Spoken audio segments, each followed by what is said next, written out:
All right, so we're on 268 and 269, Parshas Vayechi. We're getting to the end of the book of Bereshis and all of the stories of our forefathers. We're going to then begin, instead of speaking about the creation of individuals who led and became the spiritual DNA of our people, we'll then start talking about the creation of the Jewish nation.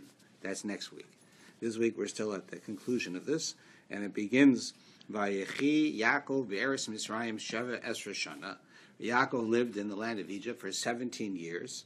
Vayiyam Yaakov Shnei Chayav Sheva Shani Arbim Umeya Shana. And then it says how old he was. He was 147 years old. Vayikrovi Yomei Yisrael Amos. And the days, it was getting time for him to die. You notice it switches from Yaakov to Yisrael, right?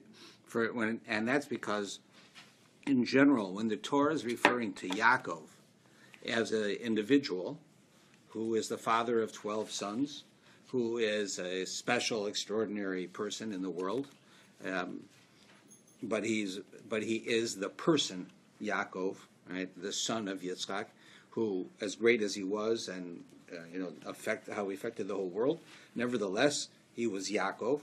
So he's referred to as Yaakov when he's the grandfather of the Jewish nation, right? That all of the Jewish nation comes from his sons and from them. So therefore, then he's called Yisrael. Right? So when he's taking the role as founder of the Jewish nation, he's Yisrael. When they're referring to him as an individual, as great as that individual is, and his actions are to be learned from, he's referred to as Yaakov. So it says that Yaakov lived in Egypt, and then it says it was time for Yisrael to die. That is time for the Jewish nation to go on to its next stage of the formation, right, which is the beginning of the slavery, of course.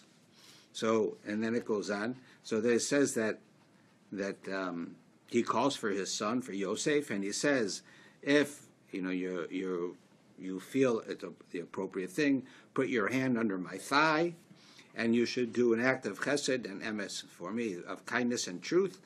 And he asked him not to be buried in Egypt. I want to be with my fathers in Hebron, in the land of Israel. So first is putting your hand under my thigh is a common expression in the Torah. And it's a sign of an oath, a person taking an oath. Why is putting your hand under his thigh? Because that's not really what he's doing. It's speaking in a more sophisticated manner. It means to place your hand on the place where I'm circumcised, because it's a sign of his relationship to God. Just like today, people swear, they take an oath on a Bible, right? You go into court, they take an oath on a Bible, right? We have the same concept of taking an oath when one shouldn't do it, but you have to, right, in the name of God. So here he's saying, put your hand on this spot, which is the symbol of the special relationship of our people to God, right? That basically what you're doing, if you take this oath, and you do this, you're basically saying, I swear that there is a God who has a relationship with us, then I will do this. And then if you don't do it, you're denying the existence of that. That's how serious it is. So that's what it means to place your hand under my thigh. Abraham tells Eliezer to do that. Here you see Yaakov telling Yosef to do that as a sign of taking an oath. So Yosef tells him, of course I'll do that. And he tells him to take the oath, and he does. And then it moves ahead. And it says, and now as Yaakov is about to die, it says someone comes to Yosef and says, your father's ill. So it says, who is that someone? They say that it was most likely Menashe, his son, whose job was to run the government for Yosef, right? He was his sort of Secretary of State or senior advisor. So it repeats itself. Trump's taking his son-in-law.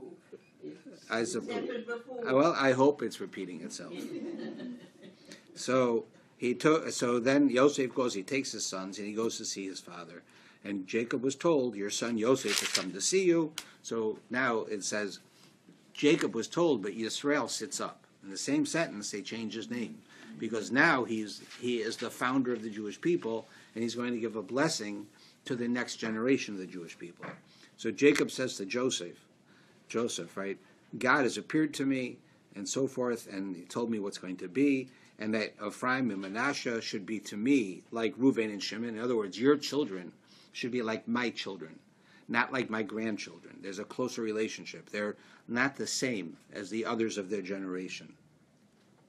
And that's after he sees them. And then it says, Yisrael says to Yosef, who are these?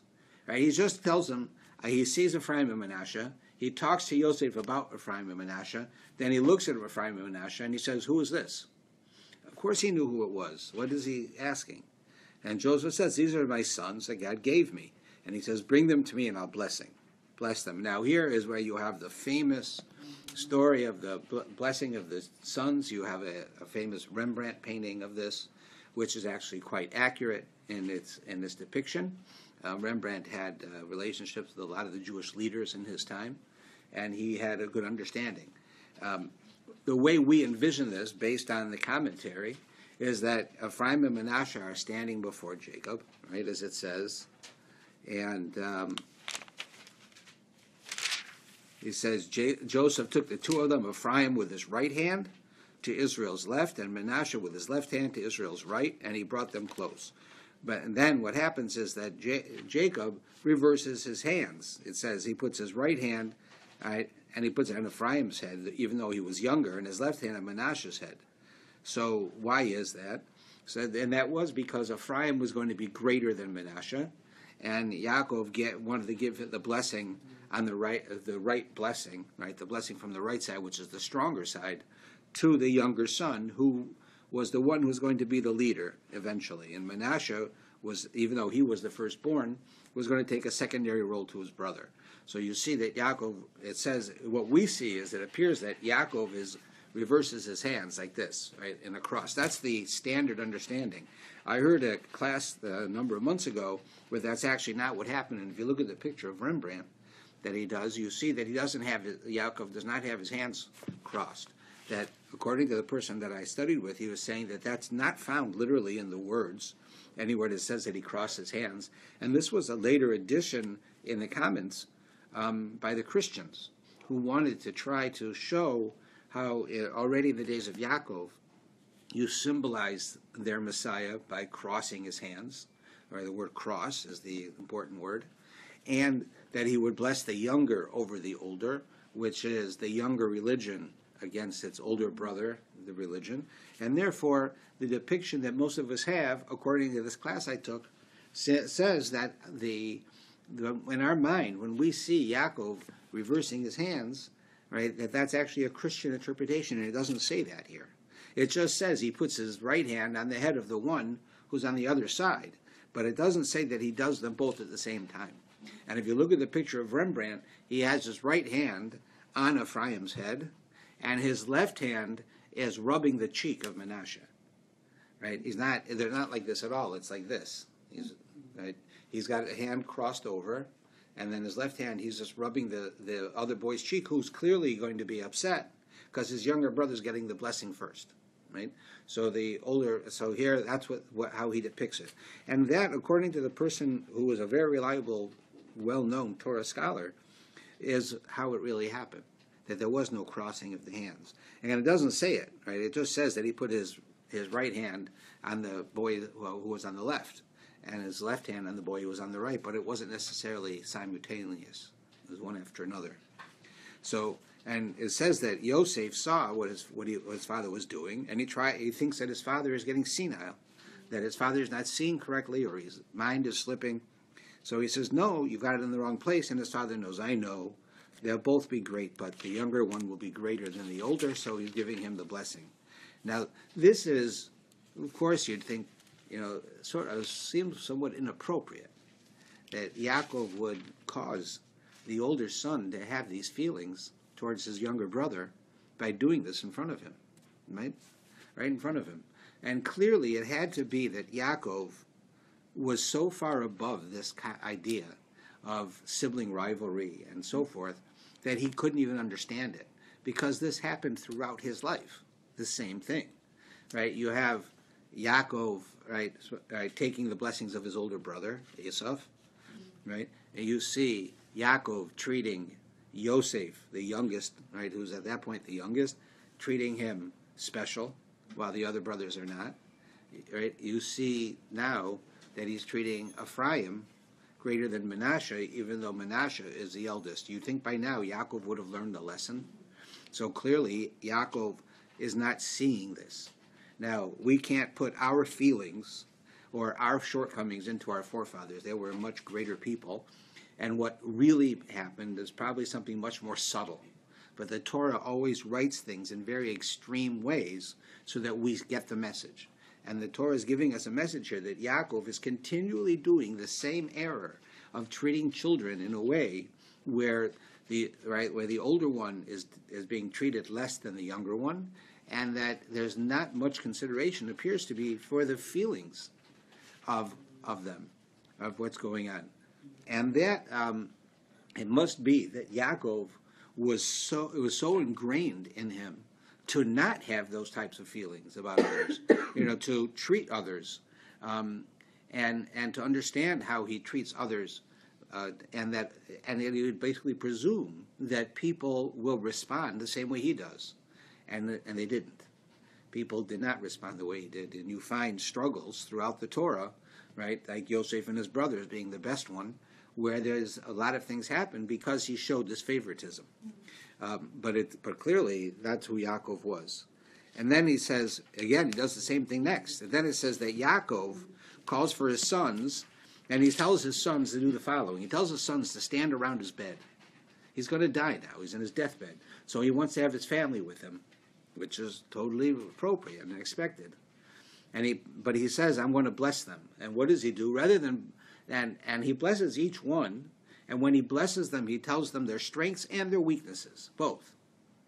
But you would think, again, that if you're going to bless each child and tell which one's going to have what gift and which one's going to has which problem, you're going to do it in private, right? You call in Yehuda, right, who's not the oldest son, and tell him you're going to be the king. Well, what about Reuven, who is the oldest son? He's not going to feel bad that he's not the king. How about Yosef, who's already a king? Then maybe he should be the king. Right?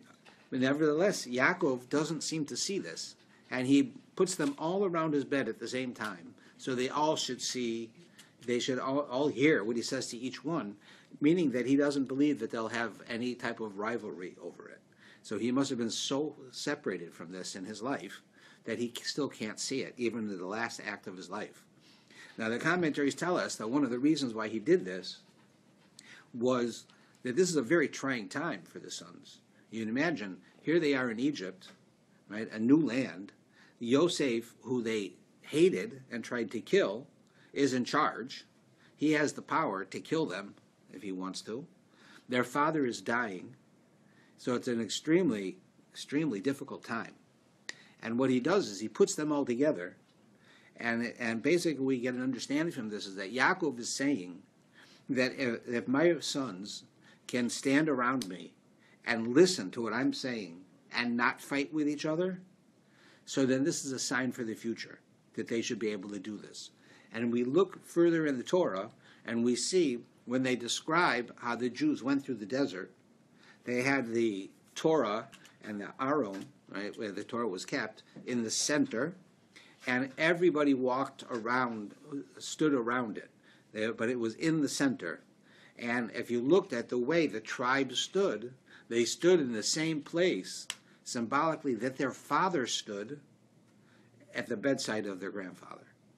So that Yaakov was sending a message that just like here, in this very tense, difficult situation, you are all standing in this order, and you are all listening to what I have to say, and you are all unified as a brotherhood. So too in the future, in the desert, when all types of things are happening to you, when you're having all kinds of problems, and all types of issues are coming up, I want you to walk around the Torah, which my body is symbolizing here, but then is the actual Torah, in the same order, so that the strength that you have today, you'll have then, so that you won't fight with each other, so that the unity you have today, you will have in the future. So that's one of the commentaries say why he does it in this way, rather than giving each one a private blessing. But he does say some very interesting things. Yeah, like if we look here, Jacob calls for his sons, assemble yourselves, and I'll tell you what will happen at the end of days. Gather yourselves and listen, O sons of Jacob, and listen to Israel, father. So He doesn't tell them what's going to happen in the end of days. He gives them a blessing. The end of days means, I'm going to tell you when the Messiah is coming. I'll tell you when the Mashiach is coming. He doesn't tell them. And he goes through each one of the sons, telling them something positive and something negative. Let's take a look at verse 5. Here it's Shimon and Levi. Shimon and Levi, two brothers. It says Shimon and Levi are comrades. They're partners. Right? They work together. Their weaponry is a stolen craft. Into their conspiracy may my soul not enter. What happens with Shimon and Levi? Shimon and Levi are the two sons who wanted to take revenge on the fact that their sister was raped and kidnapped. So they went and killed everybody in that city. Right? So according to Yaakov, while they had reason to act out, they went overboard. So Yaakov says, right, into their conspiracy may my soul not enter. What they did was wrong. With the congregation do not join. I do not want to be a part of this. Right? For in their rage they murdered people, and at their whim they maimed an ox.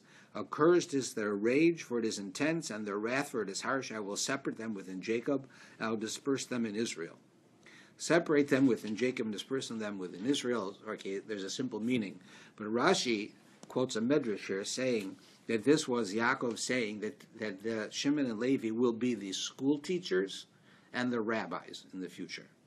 That is to say, that they will be separated from their people, like rabbis often feel, that there's a certain separation, that they might care for and love and be involved with their members and their friends and the people in their city, but the people feel a certain distance. Even if the rabbi doesn't want to have a distance, they feel a certain distance.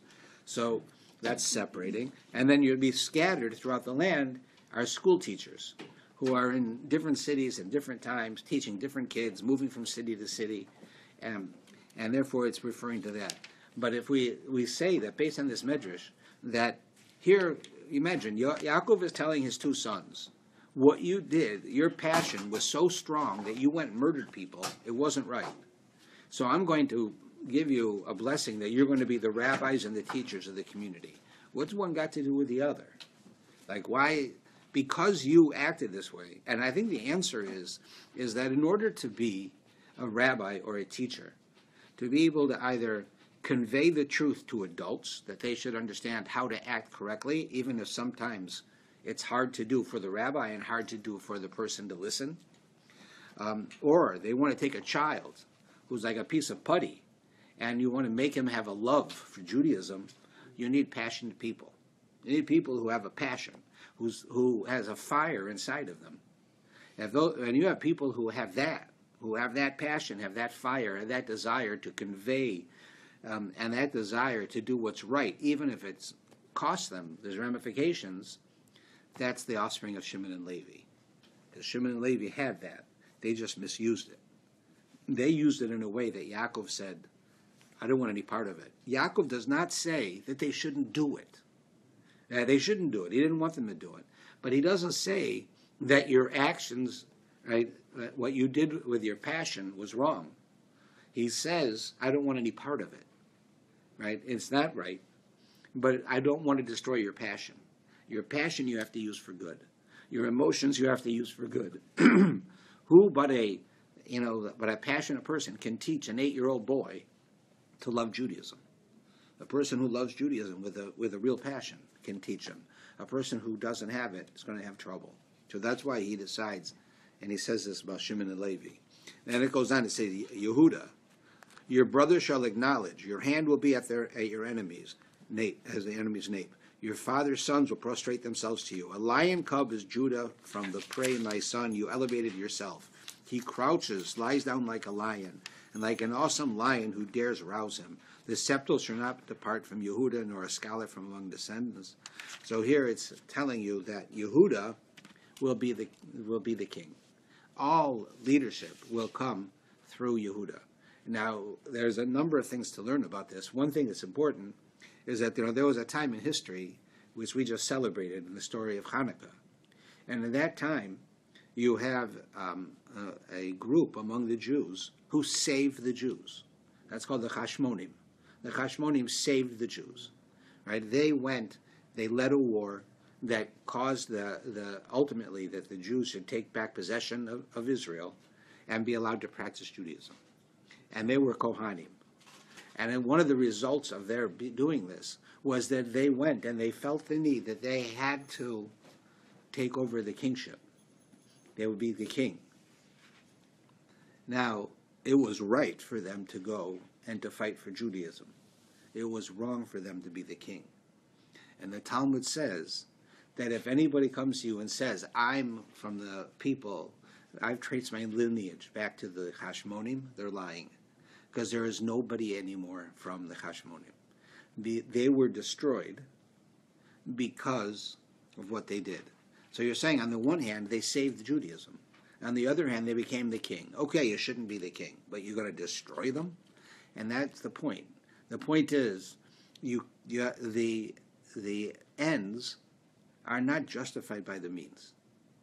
And that's the message that the Torah is telling us. The Torah is saying, they did a good act.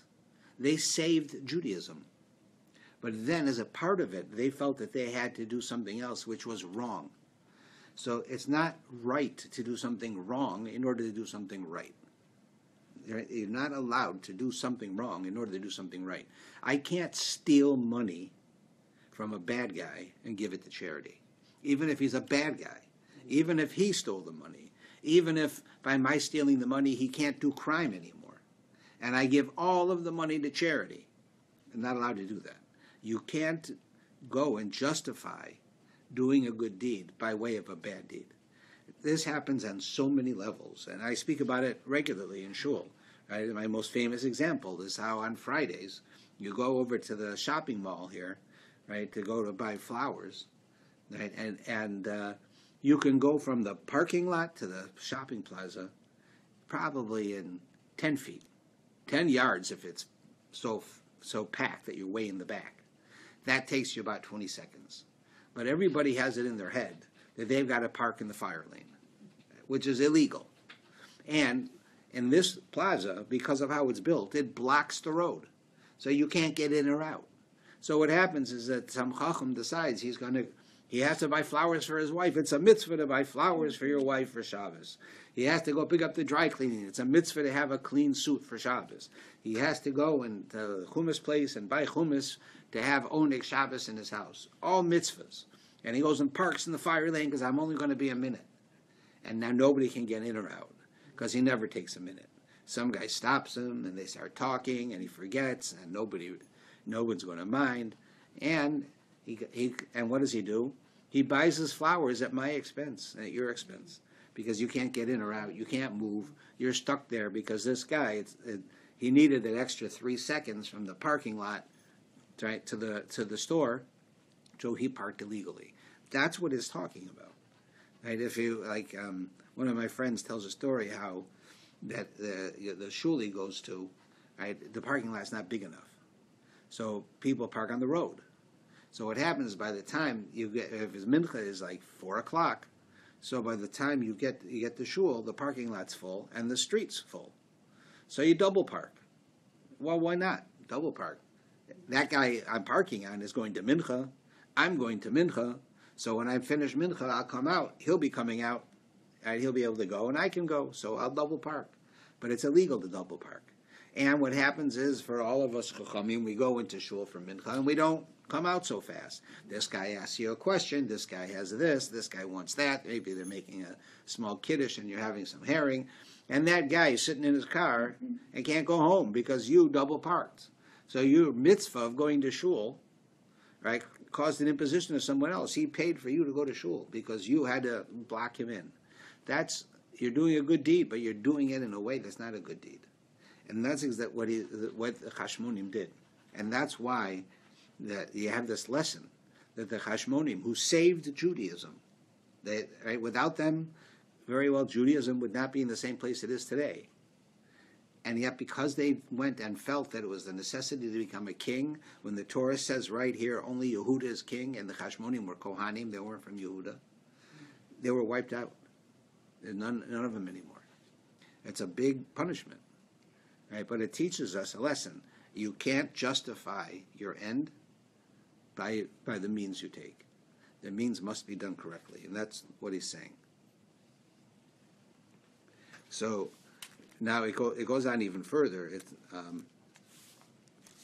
when it talks about how Yehuda has to be like a lion who crouches down before he jumps up, right? That's the wording here. The lion cub is Judah, from thy prey, my son. You elevated yourself. He crouches, lies down like a lion, right? So what is this Yaakov saying to him? Like, what, a lion has to crouch down? What has it got to do with him being the king, being the future? So the commentaries tell us that he's referring also to the life of Yehuda himself. What was the life of Yehuda?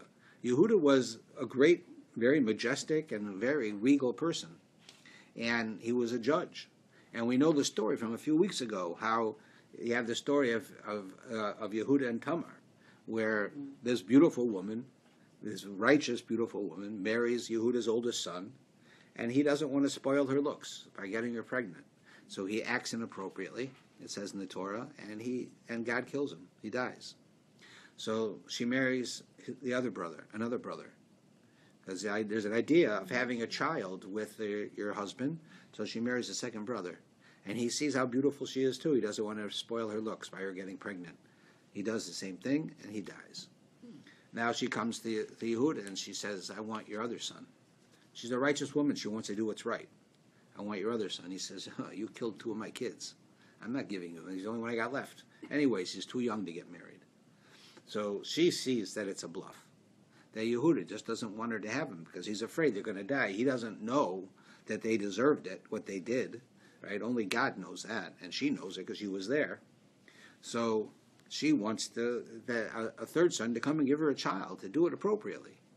And Yehuda's not letting her. So he devises a plan that she's going to dress up like a prostitute, and she's going to go down to the crossroads on the highway, and Yehuda is going to go by, and she's going to seduce him, and she'll have relations with the father, which is part of the same idea. So, but the father is not supposed to have relations with a prostitute. Like, you're not supposed to do that. So it says that God gave him an extremely strong urge to have relations, like beyond a human capability to stop, and he saw her. But she's all covered up. Prostitutes were very covered up. You only saw her eyes. So it said, so he didn't know who she was, and they had relations. But he wasn't planning on it. He didn't have any money. So he gave her his walking stick and his signet ring. Those are signs of his being the king. So she took them. Now the story jumps ahead. She's pregnant. Nobody knows how she got pregnant. She's got to go through a certain ritual. Because she's either got to marry Yehuda's son, or she has to go through a ritual. She didn't do either one. So she's liable for the death penalty. She inappropriately had relations with someone. She didn't. She knows she didn't. But if she tells, Yehuda's who's the judge, is going to be very embarrassed. They come to him and they say, your daughter-in-law, look what she did. She's fooling around. So he hears the case, and he's about to pass judgment that she should die. And he does. She should be killed. There's no choice. That's what he tells them. And she says that I can't name the man, but this is his walking stick and his ring. She shows it to Yehuda, and Yehuda suddenly realizes who it is. Now here's Yehuda's dilemma. Yehuda can say nothing, and she'll die, and the baby will die, right? They'll die. Nobody will ever know what he did, right? Kept it to himself. Nobody knows that he did anything wrong. He can tell. He can save her life and the baby's life, but he's going to ruin himself. The whole world's going to know that Yehuda had relations with a prostitute, and Yehuda was about to kill her, and Yehuda finds out it was him, right? He's going to be a laughingstock, right? So what does he do? No one's ever going to know if he lets her die. He could, right? There's another thing he could do. He could say, I just got more evidence that maybe she didn't do anything wrong, but I need time to find out. So they stop the execution, and he just doesn't do nothing. He just forgets about it, and over time everyone would forget about it. So that way she wouldn't die and he wouldn't be embarrassed. But he doesn't do it. He goes and he tells everyone, it was me. I see from this it was me. I did it. And therefore she didn't do anything wrong. She's supposed to have relations with either me or my son, one of us. So what she did was accurate. She's more righteous than I am. That's what it says, right, in a very moving section of the Torah. By this happening, Yehuda could have said nothing, right? Yehuda, right, by doing this, he gave the strength to the Jewish people, right, to do the same kind of thing, right? That's why he's king. A king can do something for the nation that is not necessarily good for the king, but a king gives of himself in that way. It's a king does it, a rabbi does it. People do this where you ask a question, and the answer sometimes is not good for the rabbi, not good for the king. But if he's a good person, he's going to answer it right. He's not going to be self-serving. He's not going to answer the question in what's good for him. It's going to be what's good for you. He's going to do the right thing. That's what Yehuda did. So it says, that's why I use the expression that Yehuda is like a lion who crouches down, that even when he's at the lowest point, when he's got to admit to the world, the big famous judge, had relations with a prostitute, and she got pregnant from me. And even though it turns out it wasn't a prostitute, and it was okay, in his mind it was a prostitute. So everyone's going to know it. That's his low. He's crouching down. Nevertheless, he can spring up. Right? He can spring up. This ability, right, of being able to hold back, right, on what you think, that you're going to do. That he's the easy thing is for him to just let her die, or to just come up with a story. But instead, he does the right thing, right? Carried over in the Jewish DNA as to who we are. But how is it that you can do that? So we understand that comes from the fact that Yehuda understood that he had to have gratitude from God for whatever he had. Because if he wouldn't admit it, right, that means that what God did in this whole story was wrong. Right? And it wasn't wrong. God wanted him to do this wrong. He wanted him to fail. He wanted him to have relations with her. From her came two very special people.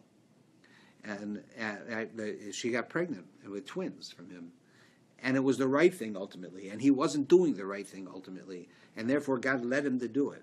And even though it'll humiliate him, he's prepared to do the right thing because that he knows that whatever God wants, now he's learned the lesson, is for good. And that's part of who he is. That's why when he was named, it says that his mother, Leah, named him Yehuda. And she says, why is his name Yehuda? Because it says, I praise God, like Yehuda, Hoda is to praise, because I have received more than I deserve. This is what she said. Why did she say that? Because she knew that by her having all of these sons, that she was having more sons than her sister, Rachel. And then, therefore, that she had more sons than she deserved. Each of the 4 wives, 2 wives and 2 concubines, would have 3, right? Would have 3 kids. 3 times 4 is 12. She had 12 kids. She didn't. She had 4 sons. The 4th one was Yehuda. And she understood then, I got more than my portion, so I'm thanking God, right? Gratitude. The name Yehuda is the name that means gratitude. That's what it means. He who will give gratitude, which is her way of showing that. But this is why we understand from this as well that Yaakov is telling Yehuda that our people will be named for you. The world will call us by your name. And every culture in the world, pretty much every culture in the world, calls us Jew, from the word Yehuda. It could be Joif, it could be Yud, it could be Yid, but it's all Jew, right? Depending on whatever your language is, the culture, almost everyone, right? I only know of one that doesn't, but almost everyone uses the word Jew, right? They could call us Hebrews, they could call us Mosaic, they could call us many things. They call us Jew. And Jew means they're naming us after one of the 12 sons. They could call us the people of Dan, the people of Levi, the people of Shimon. No, we're the people of Yehuda. That's what they call us. Why? Because God's sending us a message. That just like Yehuda, right, was born with the idea, and his mother said that I've received more than I deserve. Yehuda, in this story I told you, in the end, right, deserved to be humiliated. Because in his mind he did something wrong, even though it wasn't wrong. And he wasn't humiliated. He was praised for it, for being able to stand up and do the right thing, even if it's going to cost you, I receive more than I deserve. And that's our message. That's as we go through the world, we receive more than we deserve. We have to realize that it's not coming to us. God gives us blessings. God does things for us. God makes us successful. God gives us money. God gives us health. It's more than we deserve. It might not be more than we want, but it's more than we deserve. What does God owe us? Whatever it is that we think he owes us, he doesn't owe us. As long as we can acknowledge the fact that we have gratitude, then we're one of the Jews. And that's what part of the message is here. And that's why it uses the words that way.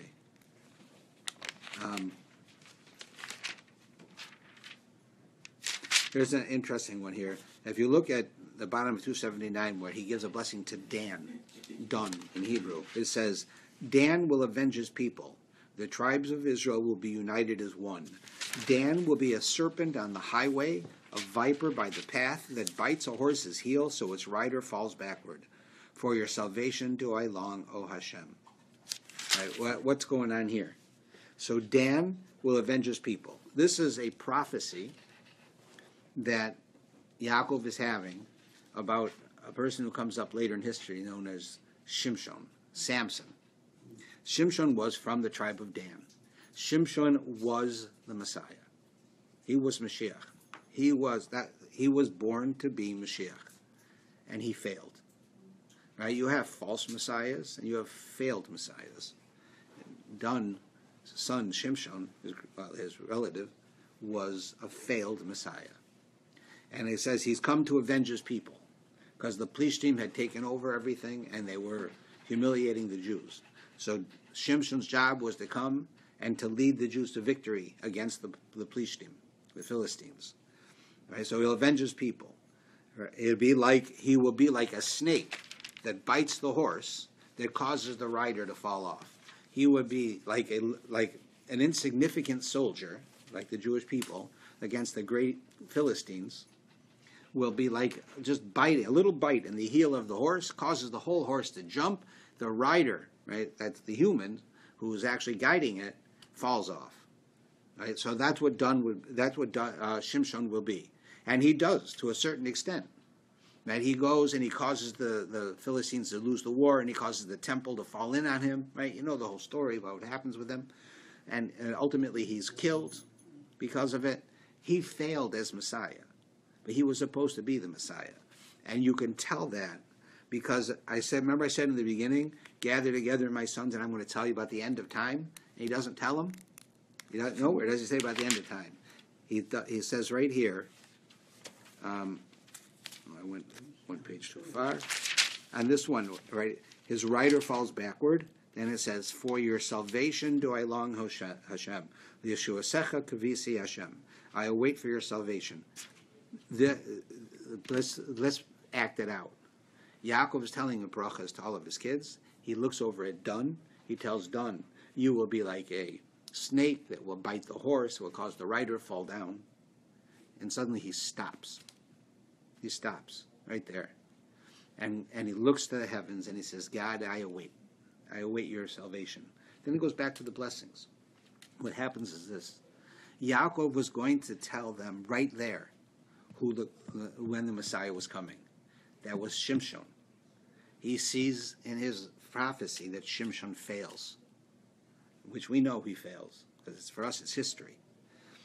And he then looks to God, and he says, I don't know when Mashiach is coming. God, I'm looking to you to tell us when we will be saved. Because at this point, God sets it up that Shimshon should save us. He would be the Mashiach, and Shimshon fails. And because he fails, right, in his own goal, Yaakov doesn't have an answer. So he can't tell us when the Mashiach is coming. And that's why it says it there. It's a very appropriate one. Now, if you look at... Yeah? What? Shimshon before David. Was he born before David? Before David? Yes, to David. Yes. He was. So, if you look on the bottom of the same page, a charming son is Joseph, a charming son to the eye. Each of the girls climbed heights to gaze. They embittered him and became antagonists. What are they talking about? You understand Yosef was a beautiful man. Physically, he was a beautiful man. And we know earlier, when he was an adolescent, he knew he was beautiful. He would sit in front of the mirror, and he would comb his hair, and he would look, try to make sure he looked nice. It was important to him, right? So there was, I don't want to put Yosef at our level, but it was our level, we would say he was vain, right? He was very interested in how he looked, and the women responded. It says they used to climb the walls. Like he would be living in a house, and they had a wall around the house, like in South Africa, right? You have a wall.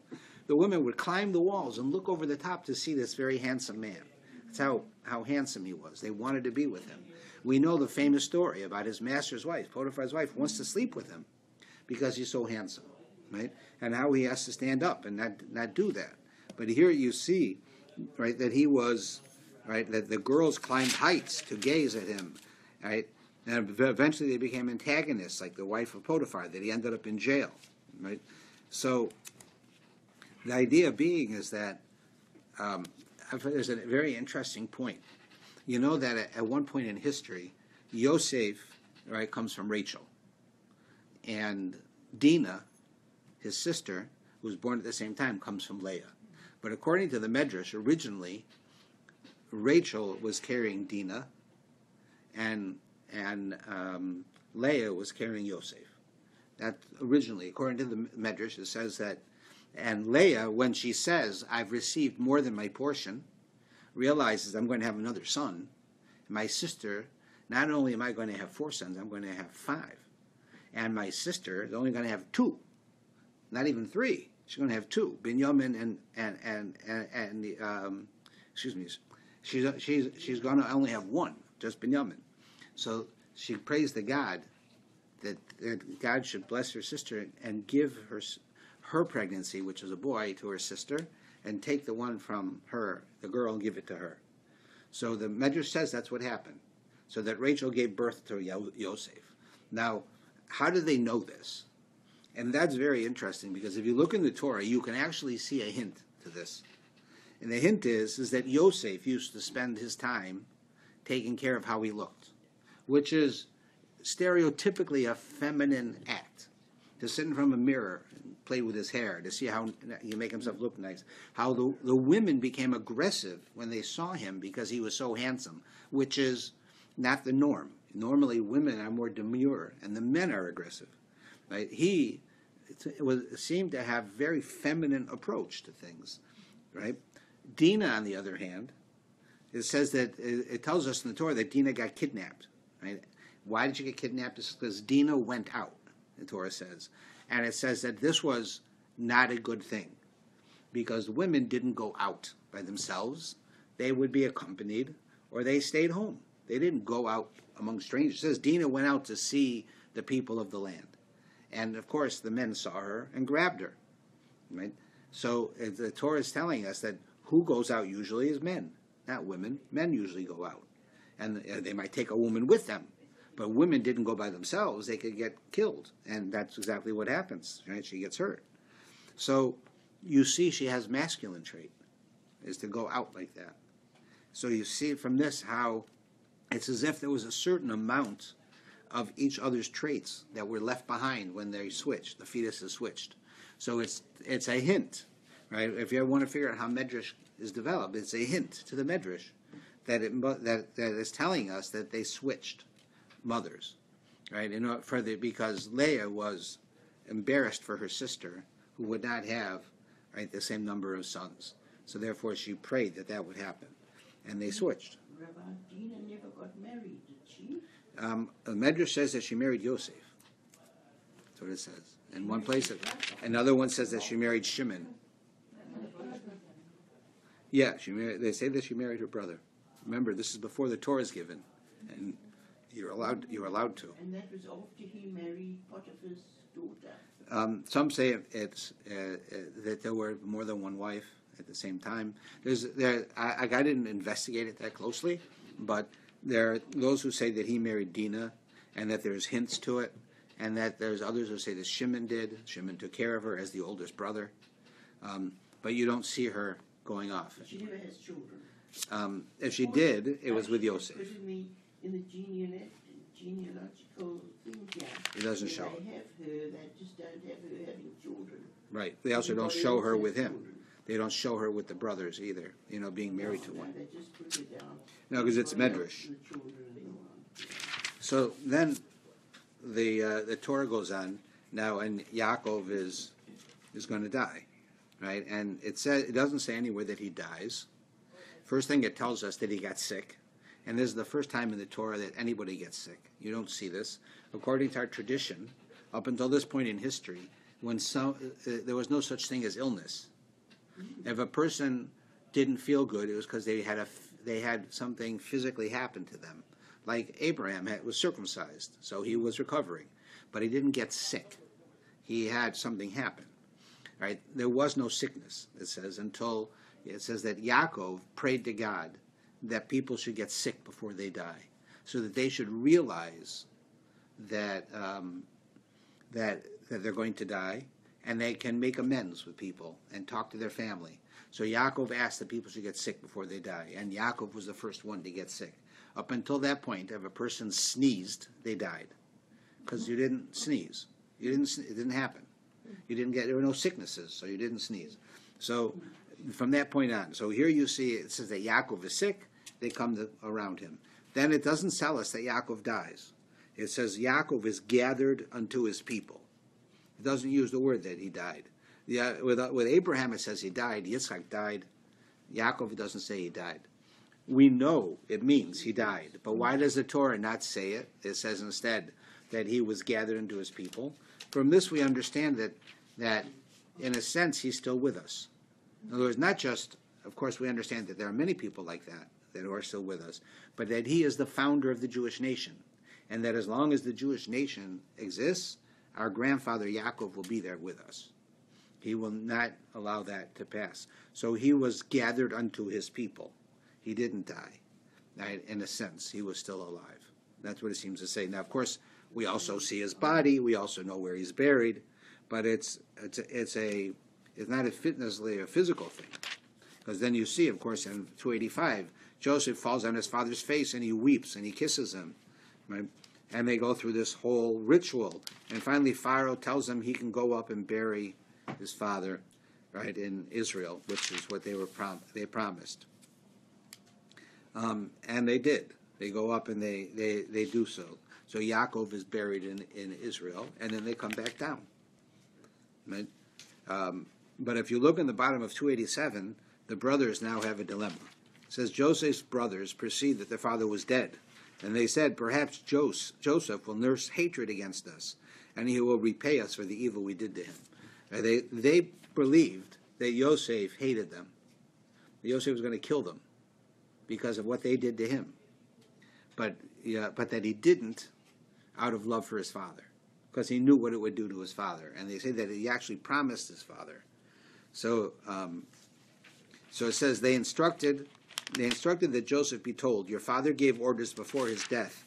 Thus shall you say to Joseph, oh, please, kindly forgive the spiteful deed of your brothers and their sin, for they have done you evil. So now, please forgive the spiteful deed of the servants of your father's God. And Joseph wept when they spoke to him. They lied. Right? That's what it's telling you. They lied. They went and they said, listen, Joseph's going to kill us. The only reason he didn't kill us is because our father was around. Our father's gone now. He's going to kill us. So here's what we'll do. Let's go and tell Joseph that the last thing our father said before he died was to please tell Joseph to forgive his brothers and not to harm them. But he didn't do that. It's not true. They made it up. You can see from how it says it in the wording that they made it up. It said, they instructed that Joseph be told. They don't say that it happened. You don't say Yaakov said it. It's just that they're conspiring now. Just like they conspired to kill him, now they're conspiring to save their lives because they know that he can do this. Yosef, it says, wept when they spoke to him because Yosef had no intention to do anything. And he came to a realization that his brothers still did not understand him. They couldn't understand who he really was. That they would actually believe that he would do that. That's what made him cry at this point. Because my own brothers who are prepared to kill me, they think I'm going to do that kind of thing, right? And that I'm going to do that. I'm just waiting for my father to die, and that's what really destroyed him at this point. His brothers themselves also went and flung themselves before him, and they said, "We're ready to be your slaves." And he said, "Fear not, for am I instead of God?" Well, they're saying, "What are you afraid of? I'm God. I take vengeance. I don't take vengeance. Right? You hurt me, right, all those years ago. God will deal with you. You want to repent? You'll repent. You don't repent, God will deal with you. I'm not the one who deals with you. I don't handle that. I'm not God." It's as clear as this day. God expected this to happen, that in order that the people should be alive. So now, fear not, I will sustain you and your young ones. He comforted them and spoke to their heart. So Yosef says, this had to happen. This is an important point that, for most people, it's hard for us to accept this, but for most people, something could happen to us that wasn't part of the plan. If you get into your head, you go to school on Yom Kippur, and God grants you a year, another year of happiness and health and success, and you decide you're going to jump off the top of the building, you're still going to die, even though God said you're going to have a good year. You can destroy it. Right? You can. Therefore, that's why do you think we have to be safe? Like, what does it matter that you should have a security system? If God wants you to live, you'll live. He doesn't, you don't. Well, we know that that's not how we understand free will, and that's how we don't believe in that type of destiny. You have to take care of yourself.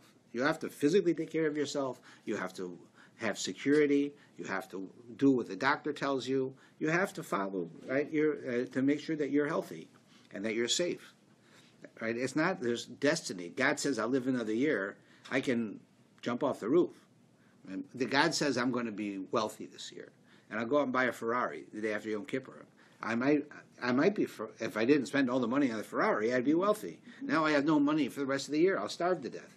But God made me wealthy. I just was stupid, right? A guy comes up to you with a gun, and he puts the gun to your head. You don't say, well, God says I'm going to have a whole year here, so I'm not giving you my money. You'll be dead, right? Unless you're Yosef. That's what we're hearing here. Yosef says, God wanted you to come here. God wanted that you should be, that the Jewish people should go into Egypt. The Jewish people should become slaves. The Jewish people should come out of Egypt. God said this was going to happen. Therefore, I'm not going to have petty fights with you because you caused it to happen in a bad way by your selling me down here. I had to come, no matter what happened. Remember when they said, let's kill Yosef? And the brother says, don't kill him, just throw him in that pit over there. There's a big pit with snakes and scorpions in it. So wasn't he just saying, don't kill him, just kill him? Right? Why not? Because the brothers couldn't kill him. They didn't realize this. But God was not going to let that happen, no matter what. But God does not want to take away free will from people. But animals have no free will. So if they threw Yosef into the pit, then Yosef, right, got these animals. God would control the animals not to bite him. But he didn't want to control the humans. But nevertheless, in Yosef's case, he had to go to Egypt. He had to have that test. He had to go through being in jail. He had to decipher the dreams. He had to cause his brothers to come to Egypt. He had to do it, or the Jewish world hung on Yosef's actions. Right? The world was dependent on Yosef. Therefore, no matter what happened, this had to happen. Right? That's not like us. Right? Us, we're important. God wants us to be successful. God loves us. He cares for us. But the world does not hang on us. Right? It doesn't. Right? It's not like it did on Yosef. Yosef, they could not kill him. They couldn't. But anyone else, we could. Right? And Yosef's telling them, I'm going to punish you. It had to happen. You couldn't kill me. You had to send me. I had to go. This is what God wanted. And it's a very difficult philosophic point to understand how our free will and destiny actually works in Judaism, and how it worked for Yosef, which was different than how it works for anyone else because of what he had to do. Right? So then, of course, we come to the end here where it says, Joseph says to his brothers, I'm about to die. But God will remember you and take you out of the land, as he promised to Abraham, Isaac, and to Jacob. Then Joseph, it says, he called the children, and he said, God will remember you, and you have to bring my bones out of here, which they do. Later on, Moshe does. Joseph died at the age of 110 years old, and he was placed in a coffin in Egypt. And that concludes it. With the death of Joseph, we have the death of the creation of the Jewish leadership. The spiritual DNA that we have, it comes to a conclusion. We're about to start step 2 of the creation of the purpose of the world. The world has to be brought to completion. It's the job of the Jews to do so. God went through all of this first book to bring us to the point where the Jewish people are about to become a reality. Who was in it? That's what we know. What were they like? What kind of people are they? That we know. Now we're going to go through Egypt to become tempered with fire, to become strong. Because for us to be able to stand up to the world for thousands of years and say this is the right thing to do, we need to be strong. The world shows us time and again. They'll kill us, they'll steal from us, they'll harm us, they'll do anything they can to stop us. Knowingly and not knowingly, they will do what they can to stop us. And therefore, God has to put us through this process we're about to enter in order so we should be ready for it. You got to toughen us up. Right? If we're tough in our DNA, spiritually, then we can handle this and we can make it through. But if we're not, it's over. Right? So God is making sure we are. And that was Yosef's job, was to get us ready for that. And when Yosef dies, the next thing you have is Moshe is born. And it's his job to lead us to the next stage. Okay? I see here that he was involved. And that is Yes. the same thing